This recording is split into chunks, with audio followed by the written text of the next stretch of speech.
Buenas, gracias por estar con nosotros en El Arte de Curar. Héctor Balcácer, médico internista infectólogo, agradeciendo que estén con nosotros aquí como cada día a través de señal de vídeo y los diferentes sistemas que tenemos para tratar de llegar a sus hogares. Señores, hoy tenemos un programa muy especial con alguien que forma parte del arte de curar, pero que de vez en cuando se zafa un poquitito de sus obligaciones, pero hoy hemos logrado que esté con nosotros para tratar un tema extremadamente interesante y sobre todo un tema que está muy de moda, más que nada por las series de televisión. Este programa ya lo habíamos hecho en otro escenario, pero que siempre es importante que lo miremos porque la realidad es que cuando observamos series, sobre todo de asesinos seriales, o observamos personas que tratan de resolver crímenes que son de cierto grado de complejidad, siempre se cuenta con un psiquiatra forense, quien es la persona encargada de tratar de hacer ese perfil de conducta, de comportamiento, de saber cuál es el próximo paso.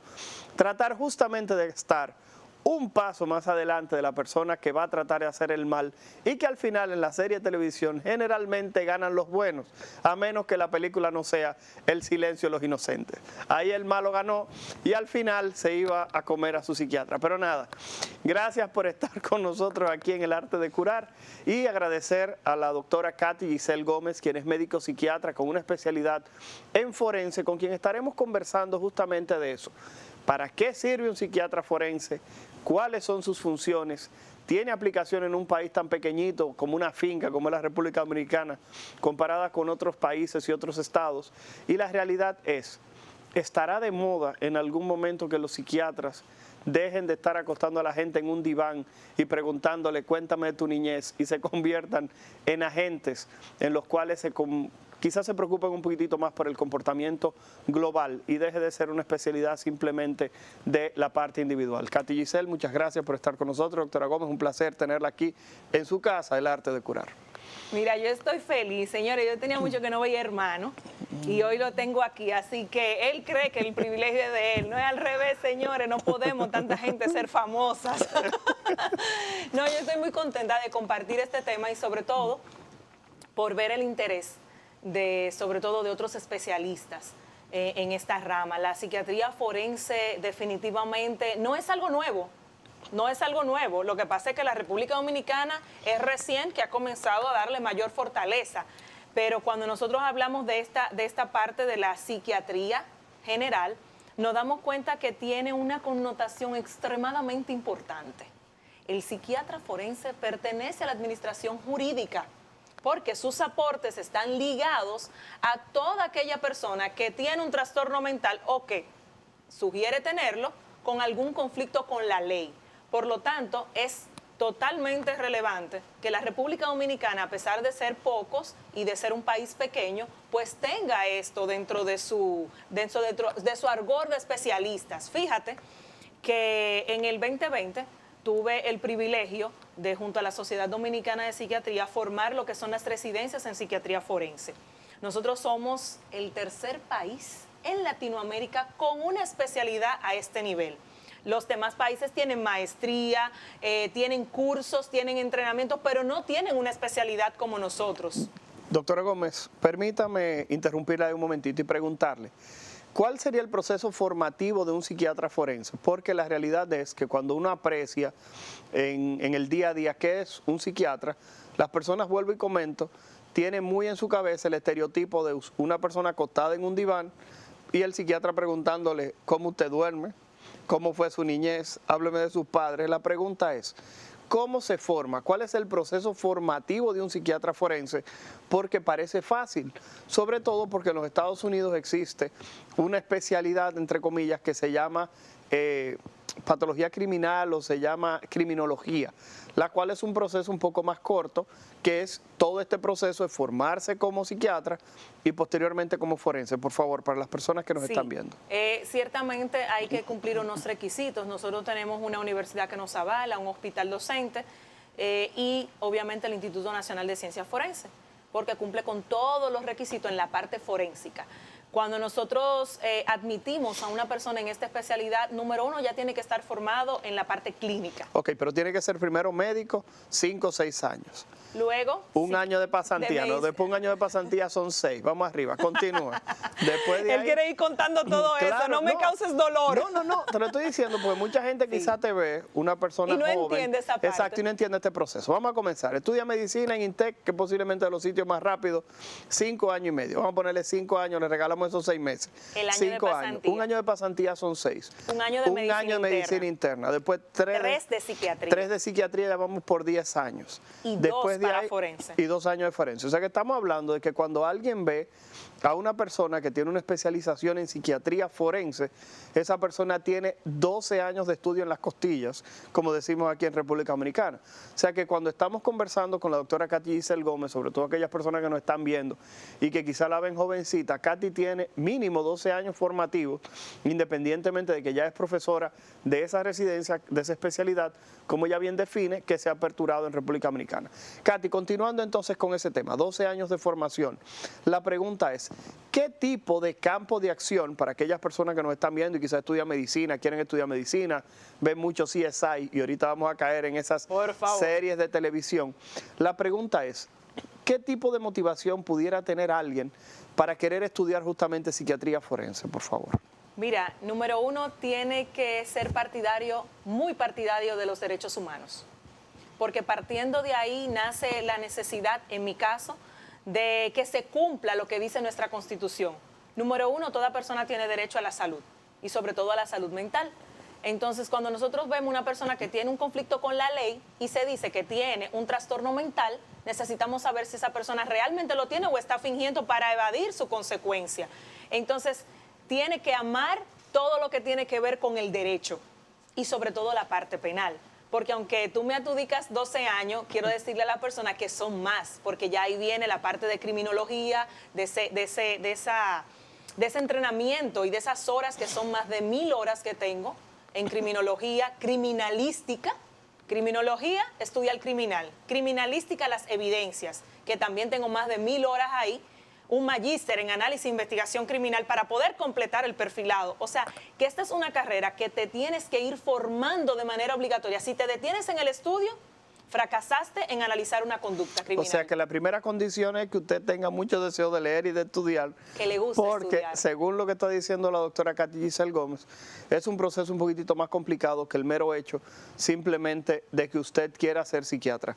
Katy, evaluando este proceso de lo que tiene que ver con la parte específicamente de la psiquiatría forense, como estábamos diciendo ahorita, observamos que en las series de televisión siempre hay un forense, pero lo pintan como una persona muy introvertida, generalmente con cierto grado de problema, no sé si me doy a entender, y que a pesar de que es un genio, siempre, porque al final termina siendo un genio, el problema es que lo pintan con algún tipo de problema y se ha creado ciertamente un estereotipo. Es igual que cuando uno piensa en un investigador, inmediatamente piensa en una persona, y cuando hablo de investigadores, las personas que hacen investigaciones médicas, generalmente lo tiene como alguien con una bata, desaliñado, gordo, con los cabellos despeinados con bajo arriba.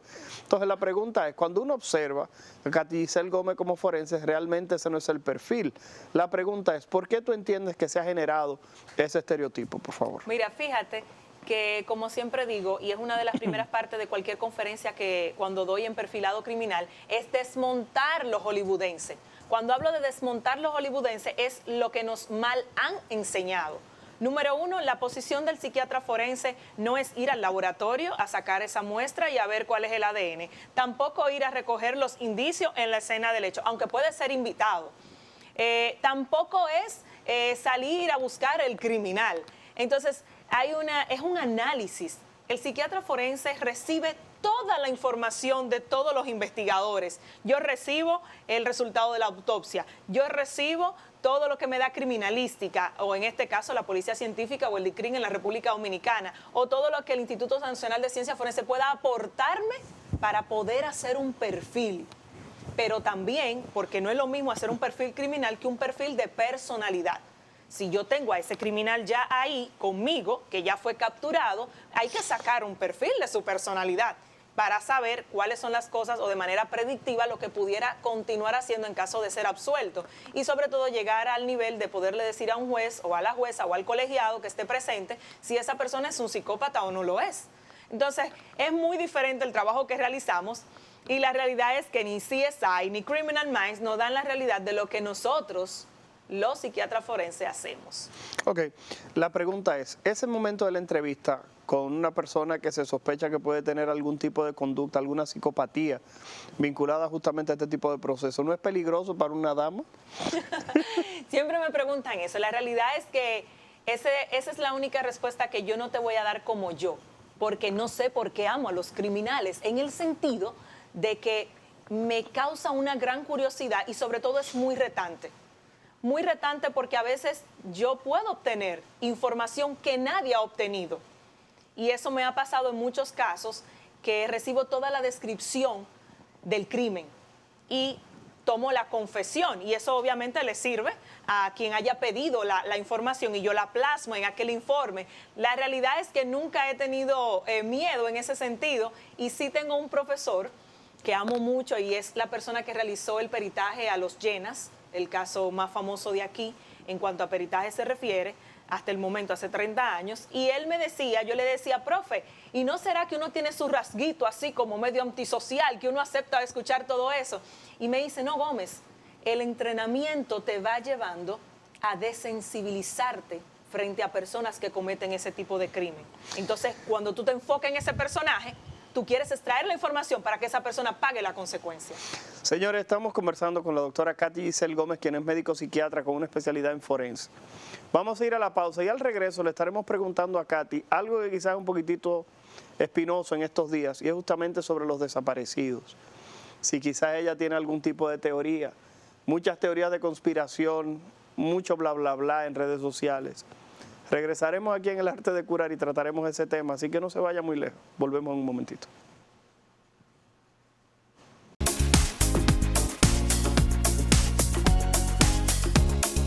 Presentamos Testimonios, experiencia en el uso del Sistema de Nutrición con Precisión SNP de Fersan, en la voz de productores de todo el país. Hemos tenido muy buena experiencia con el Sistema de Nutrición con Precisión. Constanza es una zona de una agricultura muy intensiva, donde tenemos un promedio de 3 cosechas de ciclo de 90 días al año, en donde se traen grandes nutrientes de nuestros suelos, y en un mundo ya con la apertura de los mercados totalmente globalizado, para uno mantenerse en el riel, por así decirlo, de la competitividad, hay que usar este tipo de tecnología.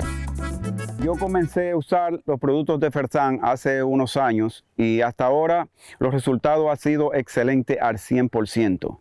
La fórmula que me recomiendan es la número 1 que yo he podido ver en el mercado para mi producción. No he tenido ninguna queja después que estoy usando los productos de ellos y que estoy recibiendo la asesoría de los técnicos.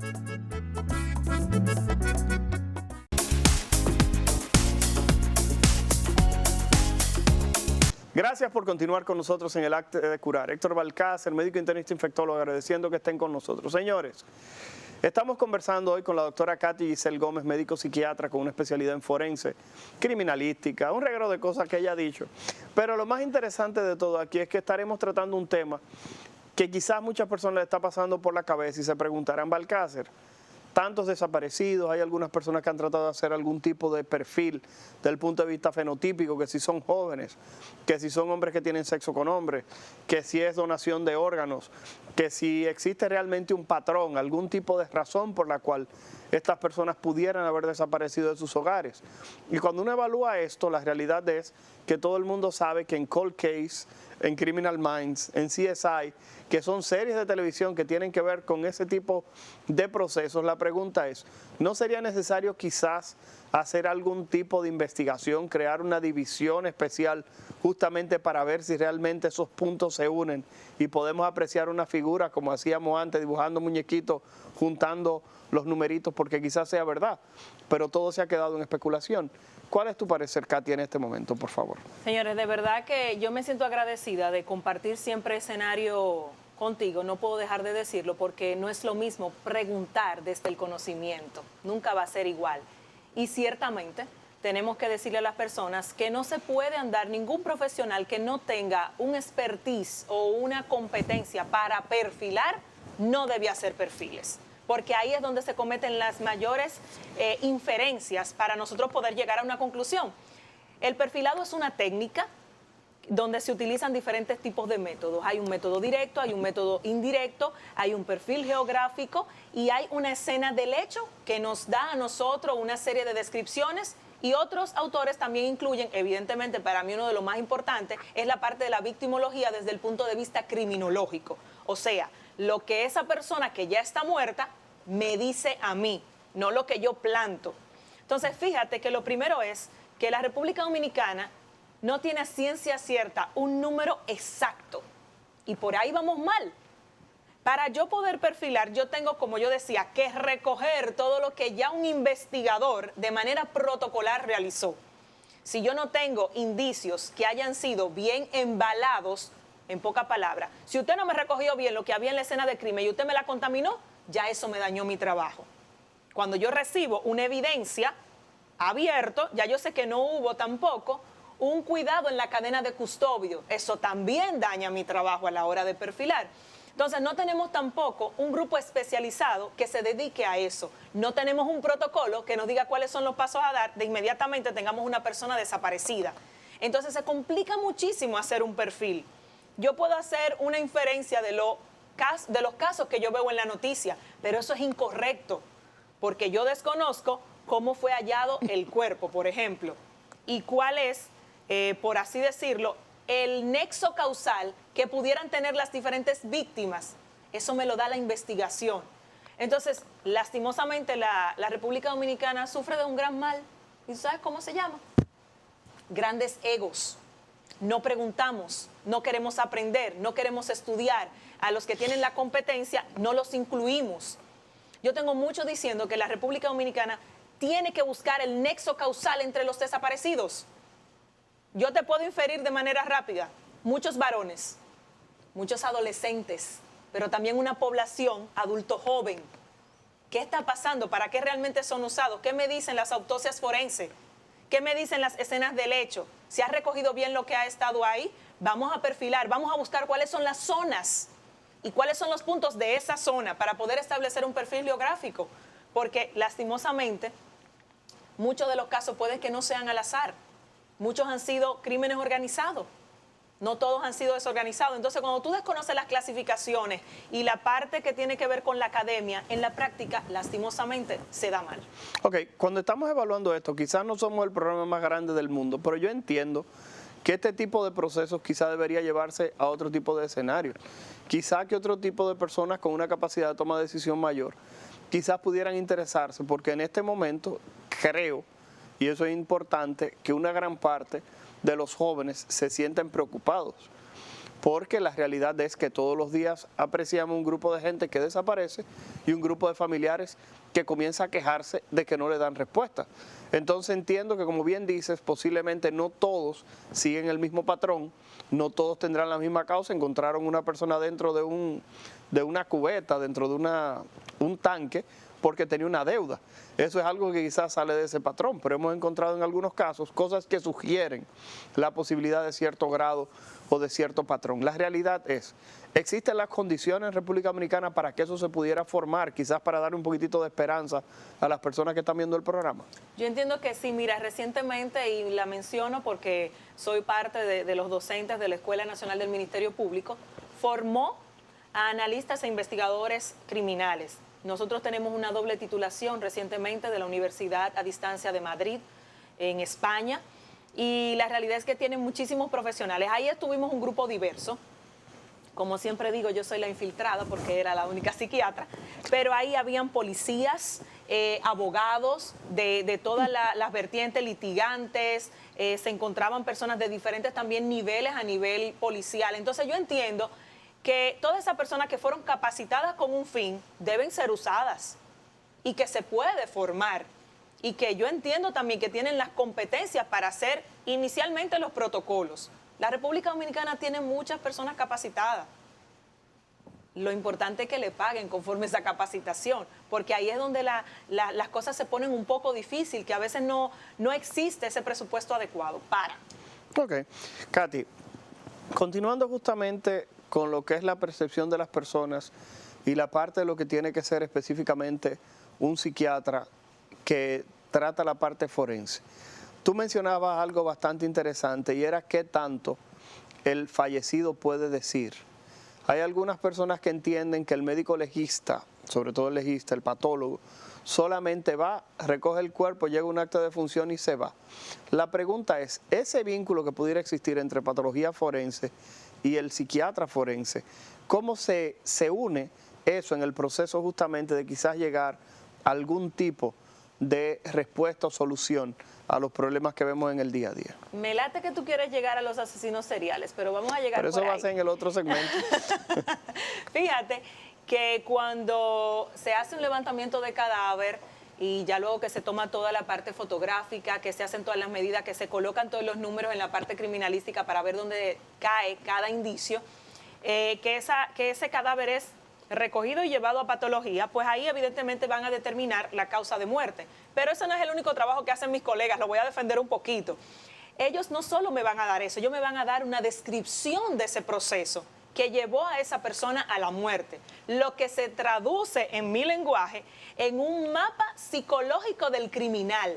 No es lo mismo una víctima que ha sido ahorcada y violada después, o que ha sido violada antes y entonces luego se le ha dado muerte a través del ahorcamiento. Eso me está hablando de un patrón de conducta. Y así como nosotros los seres humanos... O alguien que le den una estocada al que le dieron 155 estocadas. Exacto, sobre todo porque a veces pensamos que un solo criminal es capaz de dar 150. Haga así con un pollo y se va a acordar de mí para darse cuenta que regularmente hay más de 2 criminales. Un tip solamente. Okay. Entonces, fíjense cómo todo eso que haga un buen trabajo o no, un legista, un patólogo forense, me ayuda también a obtener a mí un patrón de la conducta de ese criminal, porque sabemos que existe algo que se llama modus operandi. El modus operandi, para que la gente lo entienda rápido, es el cómo. ¿Cómo se hizo ese crimen? ¿Cómo pasó eso ahí? Entonces, cuando aprendemos a hacernos preguntas y le podemos dar respuesta, pues podemos tener un acercamiento al criminal. Señores, estamos conversando con la doctora Katy Giselle Gómez, médico psiquiatra especialista en psiquiatría forense. Luego de esta pausa vamos a regresar y estaremos conversando específicamente sobre un tema que muchas veces nos desata pasiones porque vemos todas las series, todos los canales, todas las parrillas que tienen que ver con programas que siempre incluyen un programita de un asesino en serie. Desde You hasta la última serie esta del señor Jeff Dahmer. Todas las parrillas tienen siempre un asesino en serie que nos atrapa para nosotros ver algún tipo de programa. Así que al regreso estaremos conversando del asesino en serie. Quédese por ahí y no piense que su vecino es un asesino en serie, porque cada vez que hay un problema psiquiátrico pensamos que siempre hay alguien cerca que tiene alguno. Así que quédense por ahí, regresamos en El Arte de Curar en un momentito.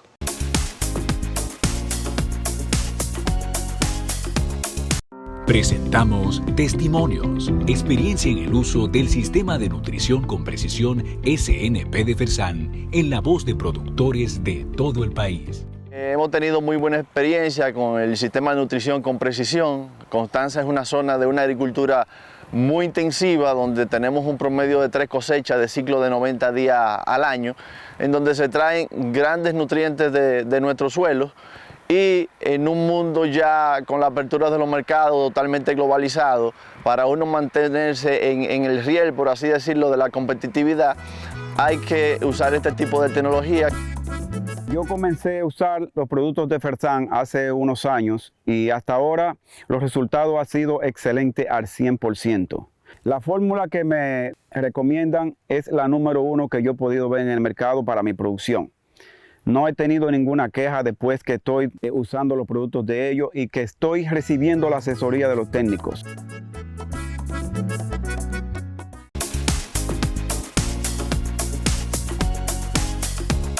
Gracias por seguir ahí, gracias por continuar con nosotros en El Arte de Curar. Héctor Balcácer, médico internista infectólogo, disfrutando esta conversación, sobre todo por una conversación que sale un poquitito de esa parte tan médica, tan que si la gente está escupiendo, que si le dio fiebre, que si no tiene otra cosa. Estamos hablando de una de esas situaciones que generalmente no se ven, que son los pensamientos, pero estamos frente a esa parte que tanto se ejecuta y que tantas repercusiones tiene, que son las decisiones que toman los seres humanos. Estamos conversando con la doctora Katy Giselle Gómez, médico psiquiatra, con un entrenamiento en forense. Doctora Gómez, antes de la pausa dijimos que íbamos a hablar de los asesinos en serie.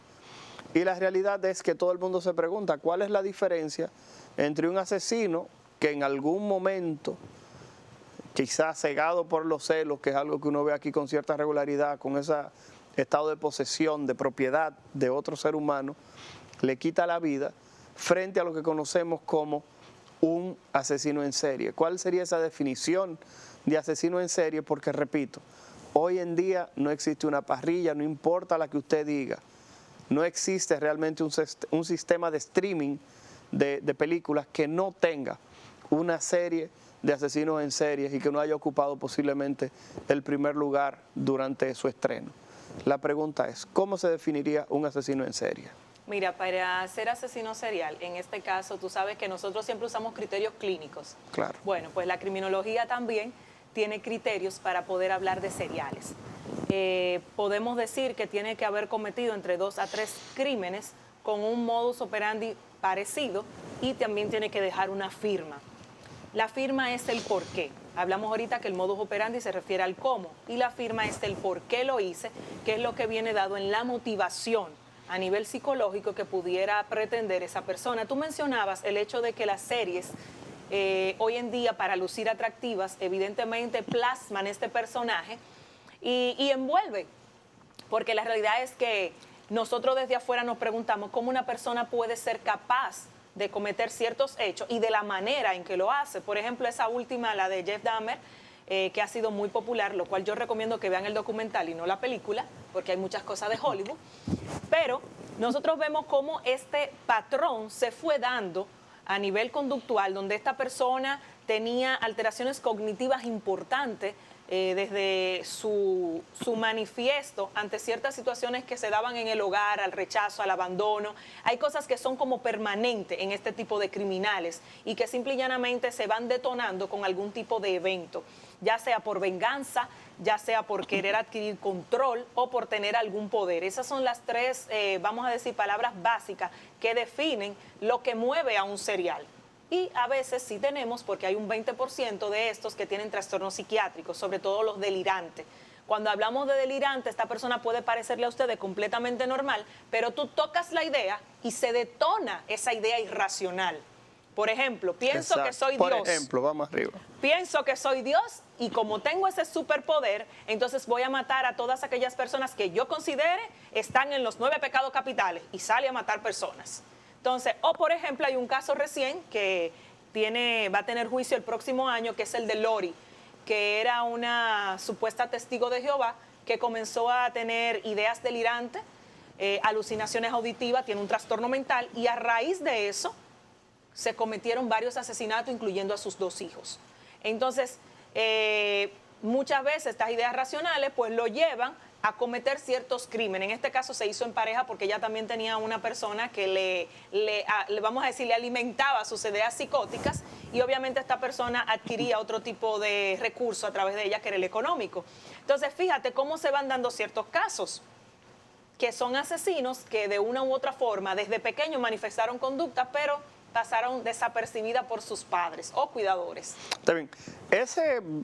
Eso que tú acabas de mencionar, de si realmente los padres pudiéramos tener algo de culpa o si se nace con algún tipo de problema de psicopatía que nos hace quizás en algún momento irreverente a las normas, quiero que lo toquemos en el último bloque, o sea que no voy a entrar ahí. Sin embargo, sí te voy a plantear algo. En la mayoría de las series, cuando vemos asesinos seriales, y podemos tomar quizás el que inició, por lo menos desde el punto de vista comercial, este tipo de procesos, que fue el de el asesino, el silencio de los inocentes, con Hannibal Lecter, el problema es que lo pintan como una persona extremadamente inteligente. Lo pintan generalmente como una persona encantadora y con una persona con la que a cualquiera nos gustaría ser amigo, hasta que él considera que quizás no viéramos bien 3/4 o término medio, porque él se comía a las víctimas. Entonces la pregunta ¿es realmente un asesino serial una persona tan encantadora, tan inteligente? Eso es lo que se ha descrito siempre, fuera de las personas que tú mencionabas, que tienen los problemas auditivos, de problemas de psicosis, de que tienen visiones, etcétera. Ese tipo de personas realmente tiene eso, porque también observamos a este señor de Texas, creo que era, que también fue a Bundy. A Bundy, Ted Bundy. Ajá, Ted Bundy. La pregunta es, ese tipo de asesino en serie siempre lo pintan como una persona encantadora. ¿Es un rasgo habitual de los asesinos en serie? Por favor, Katy. Fíjate que tú hablabas de poner en claro cuáles eran las definiciones en cuanto a psicopatía y trastornos. Claro. Pero hay un trastorno que es de donde arranca toda esta historia, que es el trastorno antisocial de la personalidad, que se describe en los manuales DSM y CIE 10.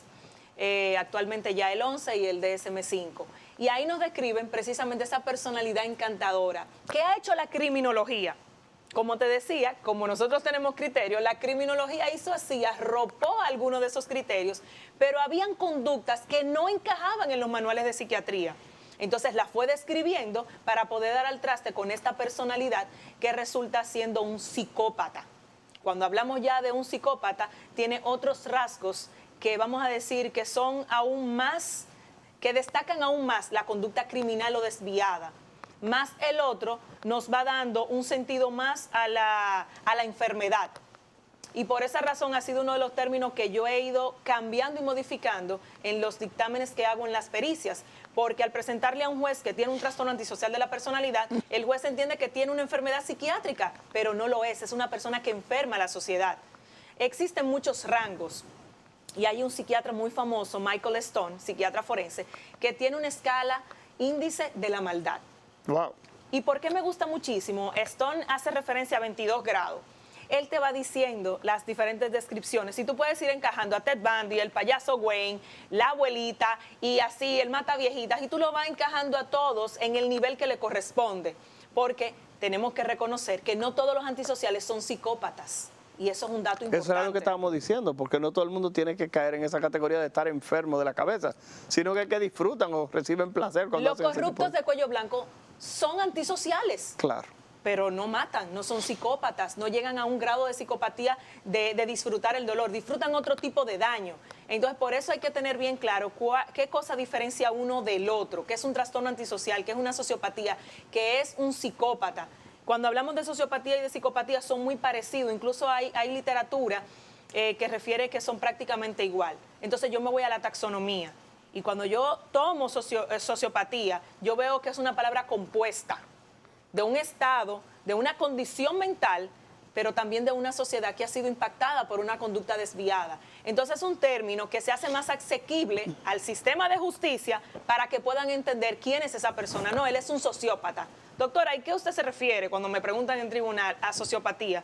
Él es una persona que su conducta enferma a la sociedad.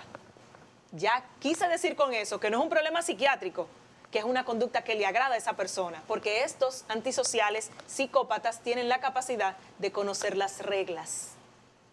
Por ejemplo, tú decías, ¿y ese encanto? Señores, aprenden tanto a fingir las conductas y las normalizan para ellos, pero no significa que tengan una emoción hacia esto. Recordemos a Dahmer, y ahí me voy a ir un chin a Hollywood, porque hay una de las escenas donde él se muestra queriendo arrepentirse, se convierte a Dios y toda la cosa demás. Eso es algo aprendido, porque si una persona dice que se convirtió a Dios, tú le estás diciendo a todo el derredor que estás arrepentido, pero la realidad es que su conducta era fría, era una conducta distante, o sea que ahí tenemos un ejemplo. Señores, estamos conversando con la doctora Katy Giselle Gómez. Sé que mucha gente que están todavía viendo el programa y que tienen la siguiente pregunta, Balcázar, pero yo tengo miedo ahora de que mi hijo cree que pase un sociópata, un psicópata, o que sea el próximo Ted Bundy o Dahmer. La pregunta es, ¿se nace, se crea, es una combinación de cosas? Vamos a ir a la pausa y al regreso esa será la pregunta que trataremos de responder aquí con la doctora Katy Giselle Gómez, psiquiatra forense. Así que quédense por ahí, regresamos en un momento.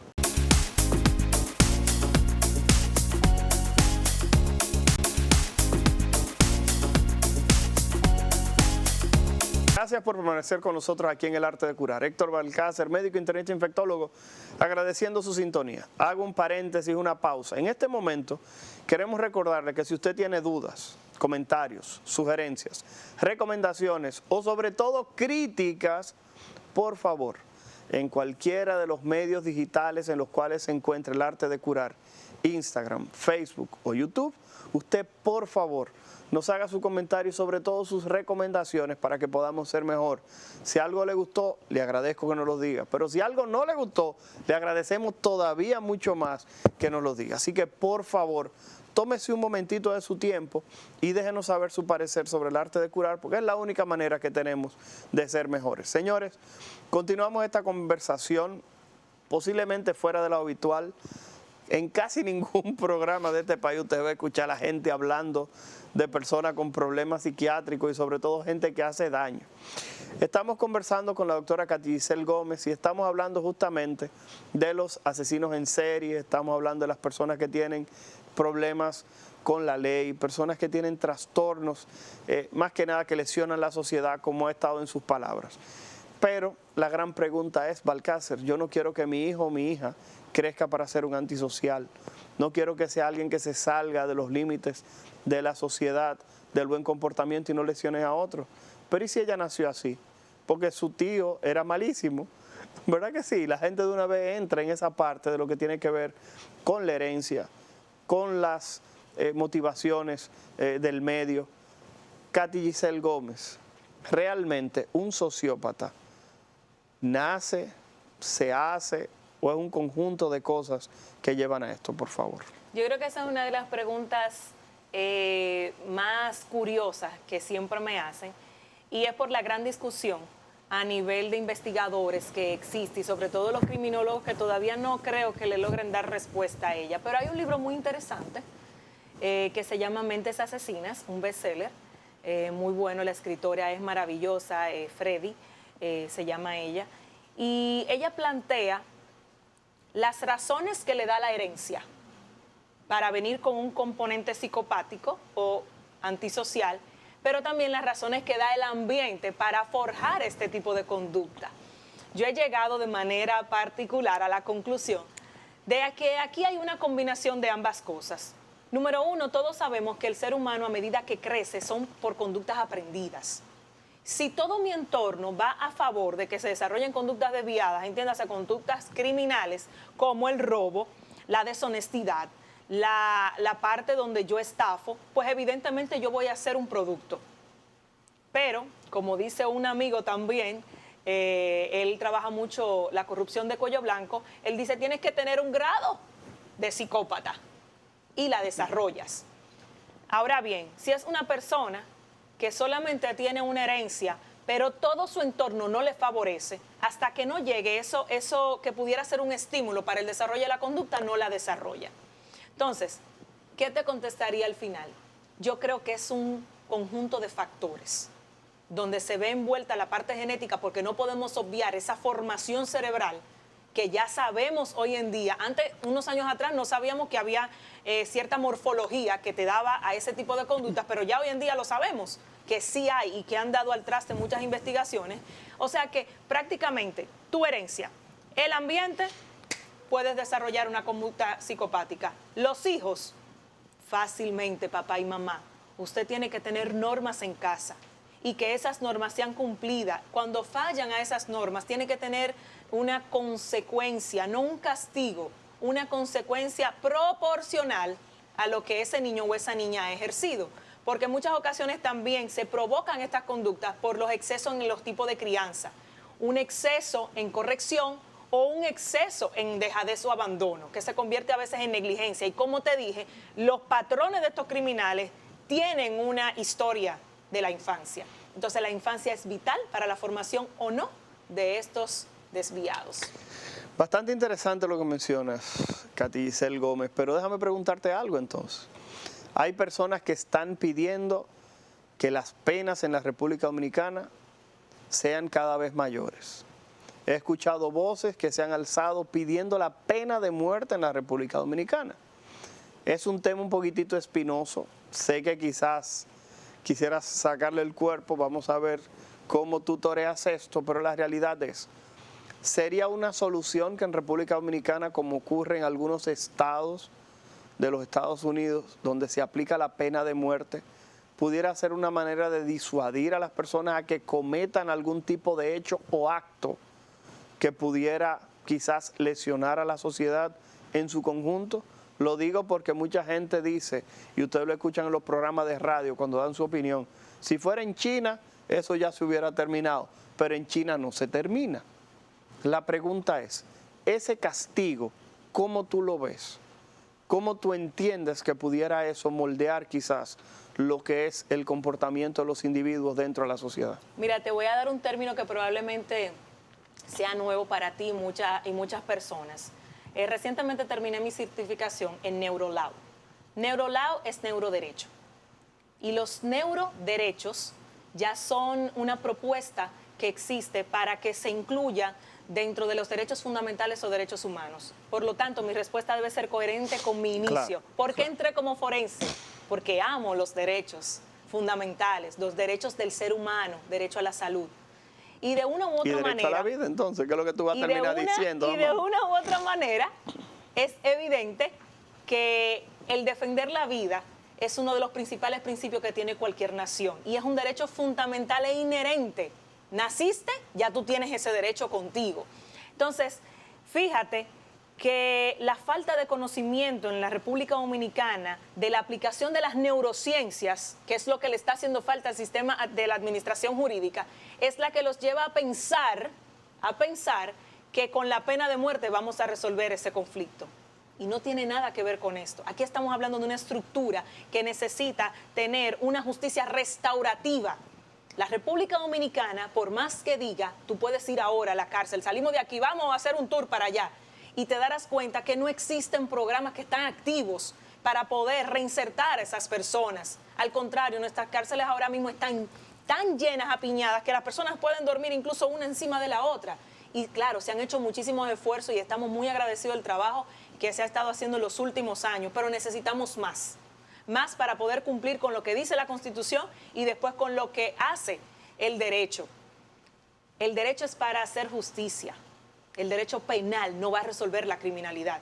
La criminalidad es el resultado de una conducta desviada, por lo tanto tenemos que enfocarnos en la conducta. Así que mi propuesta no es que se mate la gente para que salgamos de esos delincuentes. No, sabemos que estos psicópatas van a seguir enfermando la sociedad. Tenemos que aislarlo, pero para eso tenemos que dar un dictamen y saber que ellos son. Y no que esa persona vino porque se robó una gallina o porque se metió en un colmado a robarse una leche. Lo clasifiquemos, hay que tipificar y después un tratamiento adecuado. Señores, estamos conversando con la doctora Katy Giselle Gómez, médico psiquiatra con una especialidad en forense, con quien hemos tenido varios puntos que son extremadamente importantes, como es el hecho de que nadie nace con una psicopatía completamente. La sociedad ayuda a formar cualquier tipo de cosa, ya sea para bien o para mal. Así que tratemos en nuestros hogares de ser el mejor ejemplo posible para que así como se contagia lo malo, también podamos contagiar lo bueno. Héctor Balcácer, médico internista infectólogo, primero agradeciendo a la doctora Katy Giselle Gómez por su tiempo, por las explicaciones y a ustedes por haber estado con nosotros. Esperamos que por favor el arte de curar se convierta en una parte de ustedes, porque esto lo hacemos con mucho esfuerzo, con mucho amor y sobre todo tratando de día a día llevar lo mejor de nosotros. Así que ya saben, cualquier duda, por favor, utilicen cualquiera de los canales para comunicarse con nosotros. Nosotros les pertenecemos. Gracias y hasta la próxima.